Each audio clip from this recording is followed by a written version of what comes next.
মা কামাখ্যা দেবীর মন্দির এমনই একটা মন্দির, এই মন্দিরে হাজারো রহস্য লুকিয়ে আছে। এই কামাখ্যা দেবীর মন্দিরে এমনই কিছু জাদুবিদ্যা হয়ে থাকে যা জানলে তোমাদের গা হিম হয়ে যাবে। তো চলো আজকে আমরা এই কামাখ্যা দেবীর মন্দিরকে উপলব্ধি করে এই মন্দিরের কিছু রহস্যময় তথ্য জেনে আসি। ভারতের আসাম রাজ্যের গুয়াহাটি শহরে নীলাজয় পর্বতে অবস্থিত এই কামাখ্যা দেবীর মন্দির।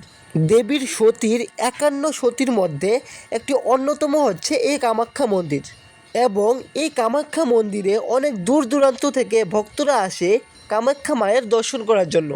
তাছাড়া এই কামাখ্যা দেবীর মন্দিরে এমন কিছু সাধু আছে, তারা শুধু তন্ত্র সাধনা এবং মায়ের কৃপায় মানুষের মঙ্গল কামনার চেষ্টা করে থাকে। এবং এই কামাখ্যা মায়ের মন্দিরে বছরে একবার যৌন পূজা করা হয়ে থাকে। এই যৌন পূজা হওয়ার 3 দিন আগে থেকে মন্দিরের দরজা বন্ধ থাকে এবং তারপর চতুর্থ দিন থেকে দরজা খোলার সঙ্গে সঙ্গে শুরু হয় উৎসব ও মেলা। এই সময় অনেক ভক্তর দল নামে এই কামাখ্যা দেবীর মন্দিরে মায়ের দর্শন করার জন্য। এই কামাখ্যা দেবীর মন্দিরে কে কে এসেছো কমেন্টে অবশ্যই বলে যাবেন, এবং এই ভিডিওটা যদি তোমাদের ভালো লাগে থাকে লাইক শেয়ার করতে অবশ্যই ভুলবেন না।